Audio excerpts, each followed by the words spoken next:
welcome to Season 1, Episode 2 of Taking Liberties.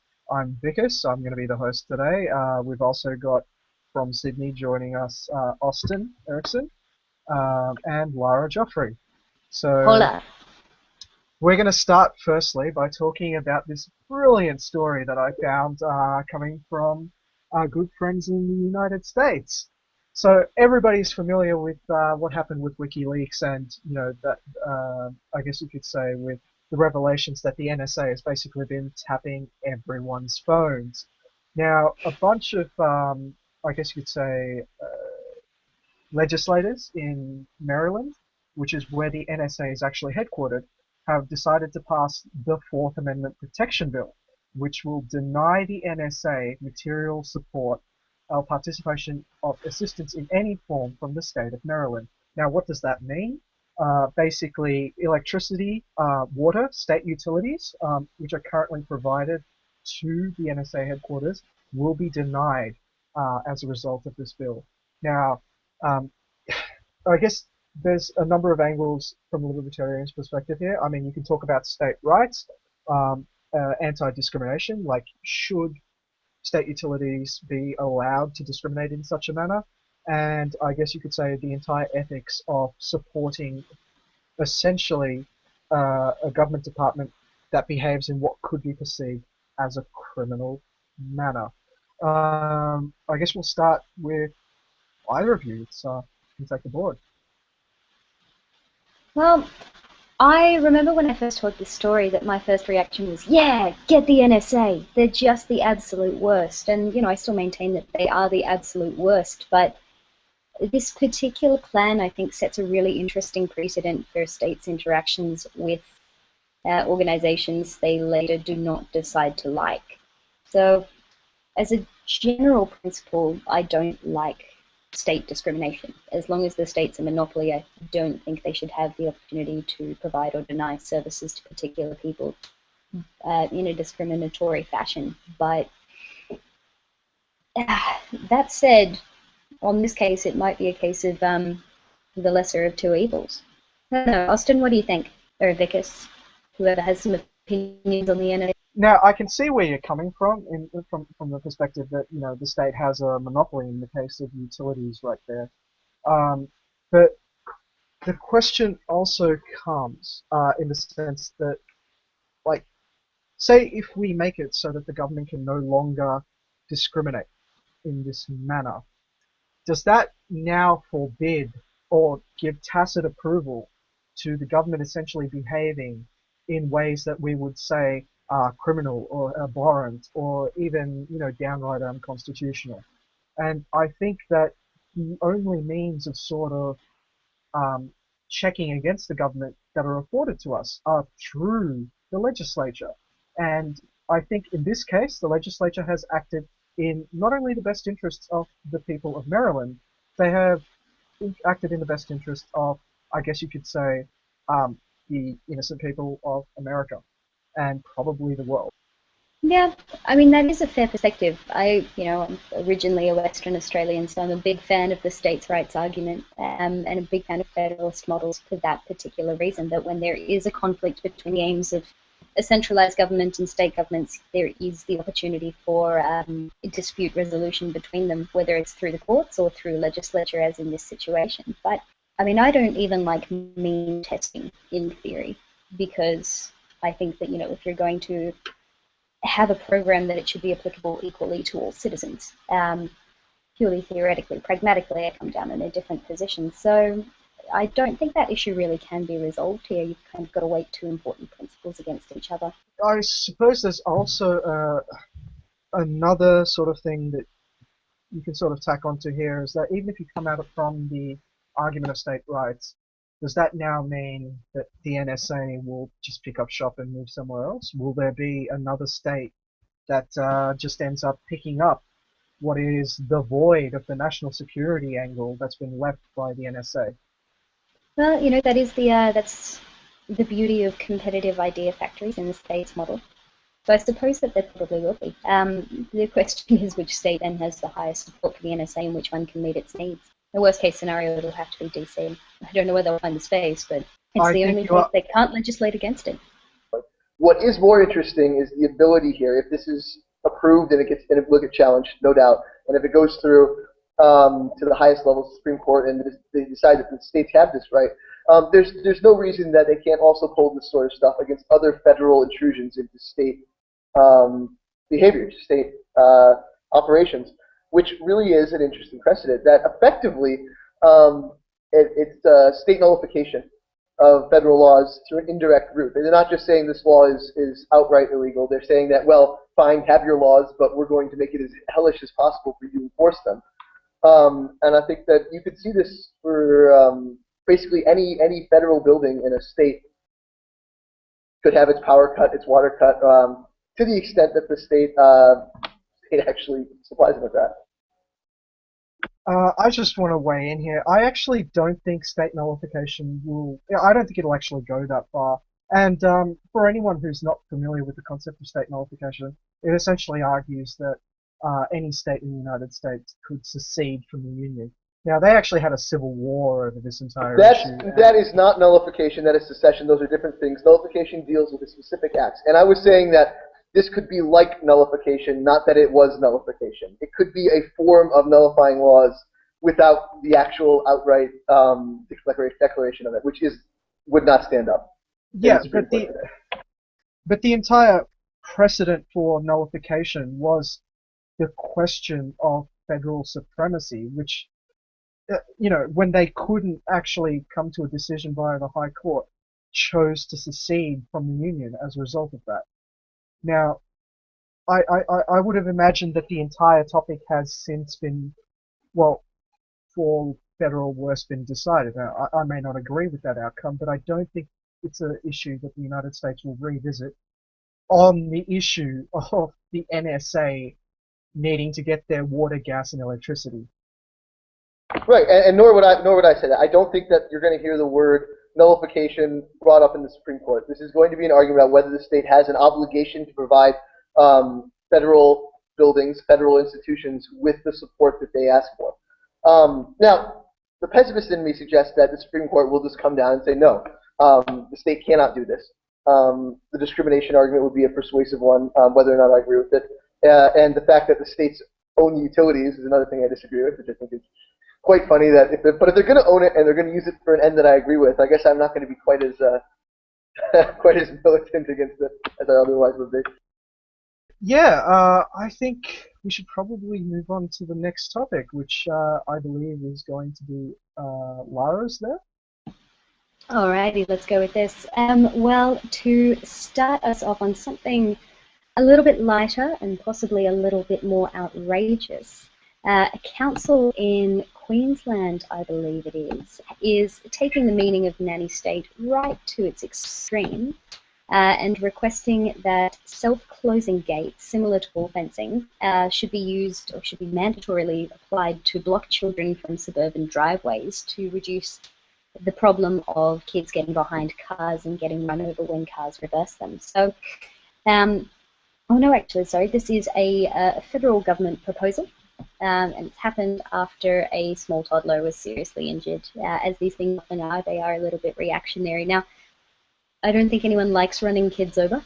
I'm pretty sure that 99.999% of the time it is an accident, and regrettably, it is apparently it's responsible for 1/3 of deaths of children under 5. But certainly from a libertarian perspective, you've got huge private property issues here with proposals coming from the federal level to require people to fence off their driveways, particularly. I don't know what your guys, what the architecture of houses and gardens where you grew up, but in Perth, where I grew up, it's very unusual to have a fence around the front of your property, even a little picket fence that's kind of 2 foot high. It's certainly not something that's 6 foot high and designed to stop people from being able to see in. So for people in situations like that, it would be an unbelievably huge imposition because there's no point in having a gate without a fence. Well, that would be interesting if the legislation was written that way. What do you guys think? I think what would actually happen is you would see housing prices rise up. You would see a whole bunch of shonky operators who basically put up substantial, sorry, not substantial, substandard uh, fences, and essentially the ACCC is just going to have a field day with a bunch of parents going, "My poor fence doesn't guard my children," and as a result, we get poor outcomes and essentially nothing but an increased cost for parents, an increased cost for homeowners. And what about like homes that don't exactly have kids? Like, why the hell would they need this massive fence? And this is an issue that's come up with, I think it's New South Wales legislation about how wide windows in apartments can open. I think it's going to be something like 3 to 5 inches is the maximum that will be permitted for all new apartment buildings to open, and other apartment buildings will have to be retrofitted, because there was an incident, I think, about 12 months ago where a toddler managed to unlatch a window and fall out, and unfortunately I believe they died as a result. But I have a lot of friends who live in apartments, and whilst it might be kind of fair to say I can see how a child might wander into a backyard and find a pool, and therefore that's why we need gates, it's a much more difficult thing to do for a small child that's not capable of preventing themselves from falling out of a window to come into, my 6th floor apartment where the door is locked and open a window and then fall out of it. And even in situations where you do routinely have children, such as a household that actually has children, it's nonetheless the responsibilities of the parents. These measures already exist. People can choose to institute them if they want to, and if they want to keep them safe. And you would presume that that's the goal of parents, or one of the goals of parents is to keep their children safe, and that's something that they can do themselves because they're going to know what it's going to take better than a blanket one-size-fits-all government approach. Well, I think that's absolutely right. Is that these are tragedies, and these are individual tragedies, and the sad fact is there will always be individual tragedies, and they make us sad. They make people sad. We wouldn't be human otherwise. The thing is, we cannot just as a result turn to government and say, "Well, help us, protect us," and that there is no theoretical world that we could live in where toddlers are perfectly safe from accidents, and that's just a sad fact that we live in a world where people are mortal, where bad things happen. And what we effectively can do is we can say that whatever level of risk we are comfortable taking with our own children, we have every right to institute whatever protective needs we want to over that. And I think that's fine. Like, if you have a very overprotective parent, I saw overprotective parents. Every time I went out and I was on my scooter, those Razor scooters, remember those? I had to wear elbow pads and knee pads. And it was a little silly. But if another parent was like, well, maybe a few scrapes is good for a kid, that's fine. They don't make their kids wear that. But the idea that there is one correct risk function for all of us is ludicrous, and the idea that we can completely eliminate risk is ludicrous. And I think that we have to take these sad occurrences for what they are, which is individually sad tragedies, not problems that beg for a policy solution. Yeah, I think you've hit the nail on the head when you start talking about expectations that the world can be made risk-free. I think that is the attitude that underlies a lot of these proposals. They're people who, their hearts are very much in the right place, and they are trying to reduce the amount of risk that people can potentially face, so that, if it is a risk and things do go wrong, then there's no trauma to be suffered. But I mean, that's life. There is no possible world in which there is no risk, and attempts to reduce it across the board like this just infringe on everyone's abilities to live their life how they want. The question is, does this particular act actually manage any threat? And I don't think it necessarily does. I think what it does is effectively answer perhaps the reactionary knee-jerk, hey, a kid got run over sort of contingent of the electorate. It probably also helps gate makers, the minor industry that's there for child safety, and it possibly helps the community policing people, but it doesn't particularly handle the threat factor of kids getting run over. And I think essentially what you're seeing here is a rent-seeking solution, essentially, to an actual private problem. But I think we should probably move on from that. And I believe it's Austen's turn. We're going to move on from the rather depressing topic of kids being run over and move on to the much more uplifting topic of kids committing suicide voluntarily.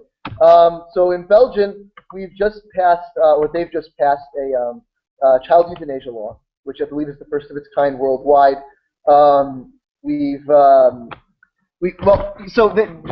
believe it was up to 12 years old previously, and now kids of any age can. Sorry, the others have muted themselves, but they're laughing, and I've had a Yeah, really hard sorry. time. I had to. I can't. I feel so bad because I was just laughing my ass off at that. That is a fantastic introduction. I'm just going to let you finish, but I am laughing my ass off right now. All right. So, but in all seriousness, yes. So this is for terminally ill children who are in a great deal of pain and have requested a number of times to die, and their parents and their doctors have recommended they will be allowed to commit voluntary suicide euthanasia.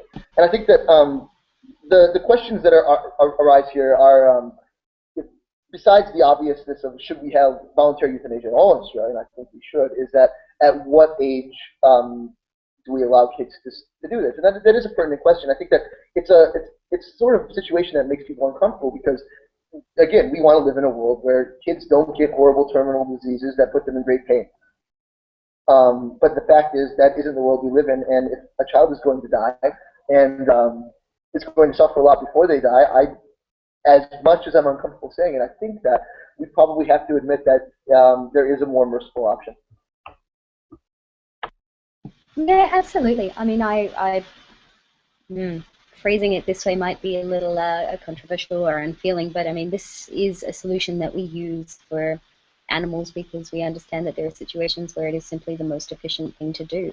And in the particular context of the bill we're talking about, there is a requirement that it is a case of terminal illness and that suffering cannot be eased, which as far as legislative safeguards go is quite strong, and it's stronger than the requirement that's in place for adults requesting euthanasia. So in that regard, I'm not too concerned about it.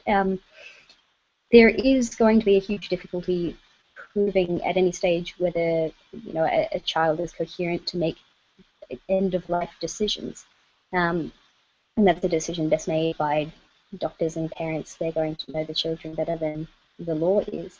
But that said, this really is a law that's going to apply to probably less than 10 children a year. But for those 10 children, it will make a very big difference in the ability to receive the care they deserve and the ability to end their suffering in a way that's as peaceful as possible. I guess for me, it's a question of whether I guess you could say, rank utilitarianism on this issue, in the sense that I don't want to see kids suffer, sort of wins out over my distaste of the idea of government determining when it's okay for someone to kill someone else. There is an argument that you can make that irrespective of the issue, irrespective of the pain and all of that, that no one person has the right to take the life of someone else in any situation. Now, that of course does not apply to people that obviously believe in the death penalty, and people that I guess you could say come off on some very, very strange pro-life positions or pro-choice. From my perspective, I tend to lean towards the utilitarian argument, in the sense that while I might rather the child have a life until I guess you could say, the bitter end, because let's face it, despite life being quite short, it's the longest thing you'll ever experience. From my perspective, I would much rather the child have as full a life as possible. Back to you guys, I guess. Well, and I think that the childhood issue is a bit thornier, just because the issue of self-ownership at that age is often one debated among libertarians. But the more interesting question to me is why we don't have adult voluntary euthanasia in Australia. And I think that is actually a very pertinent question that's raised by this, that in Belgium they're tackling what are actually really difficult questions, and I think you're doing a good job of it. And we don't even have the debate here. There isn't a single major party that I'm aware of, besides the Liberal Democrats now in the Senate, who have actually taken a position for voluntary euthanasia, and I'm willing to be corrected on that. Yeah, the Greens actually held that position for a while. I don't think they hold it anymore, just because it's such a controversial topic. But the what's his name, Philip Nishke, the peaceful pill, he's quite a big deal here in Australia. And Northern Territory was the first place to kind of legalize voluntary euthanasia. I should be very, very specific. There is a big distinction between state-sponsored euthanasia, which happened in gulags and etc., and voluntary euthanasia. They are two completely different things. We can officially say that the Taking Liberties podcast is against state-mandated euthanasia. It's a bit of an outrageous position, but I think we're definitely true. Yeah, and this is one of the things I hate about the euthanasia topic, because, like, from my perspective, I always lean on the utilitarian perspective on this one. But it kind of frustrates me that as soon as we start having this debate, it turns into a discussion about the non-voluntary euthanasia that occurred, in Nazi Germany, the non-voluntary euthanasia that occurred in Mao's China, the non-voluntary euthanasia that occurred in Stalin's Russia, etc., etc., etc. And we're dealing with an entirely different kettle of fish here. We are not dealing with the government essentially making utilitarian choices about who should live and who should die. It is not the government devaluing the value of human life. It is an issue of people making rational and conscious choices about what they want to do with their lives. It is essentially a debate on what right to life means. I can see why people sort of make this slippery slope argument. I don't think that slippery slope is inherently a fallacy. If you take a step in a direction, you can take further steps in that direction. Didn't you say last week the slippery slope does occur for gay marriage, and that's a fantastic thing? Yeah, I mean, it occurs all the way to polyamorous marriage. I don't think it goes as far as bestiality marriage, because, animals can't consent. It's kind of one of the major factors of defining animals. But back on defining people who want to kill themselves safely and legally, I think a big part of the reason that we don't have this in Australia is that it does come under tackling the major issues. And as far as major issues in the political spectrum go, we seem to prefer dealing with tangential issues and wedge issues that are... Stop the boats! Yeah, stop the boats. What else have we done lately? Tax the refugees and the chemtrails. Prop up the canning industry. Yes. We'll talk about that later. Canning's so very important. I'm glad we're going to get onto that. But we like the distractions. We like things that are interesting and that you'll hear about on Talkback Radio. We don't so much like the big issues, because something like this, even this discussion has shown, but I think everyone knows it is very intractable. There are so many different issues swirling around under the banner of one. And so whilst I can kind of understand that people come at this from a pro-life perspective and say it is changing the dignity of life, and it's a fair argument if you believe that law kind of informs morality, or reflects it, informs it. But in the end, it is about rational decisions, and it's, as we've seen in a lot of cases, unfortunately, regardless of what the law is, this is something that's going to happen. It's something that people want. It's something that people who are coherent and in a position to make such a demand can and will.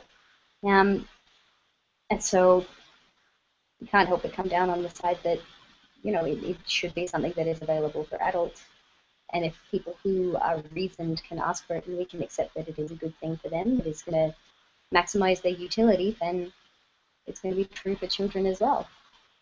I would just say that my side thing here is a pet peeve I have about the whole phrase involuntary euthanasia. We have another word for that. That's murder. I think that it's one of those things. It's a euphemism, and what it does is it both implies that the heinousness of the act is somehow lessened because of using it, and it also equates it to something that is not bad, which is voluntary euthanasia, and makes that seem negative by comparison. So it's a bit like the phrase unwanted sex, which came up in a presentation I saw at Center for Independent Study the other day, actually. They referred to incidents of unwanted sex, and I think there's another word for that, and that's rape. That actually happened at CIS, seriously? Yeah, they have been getting their conservative on in the last month. It's a bit bizarre. Just out of curiosity, if anyone there is listening and can offer us things like theme music or something like that, we are more than happy. We are more than happy to offer like some airtime where we'll go like, hey, this music was by you.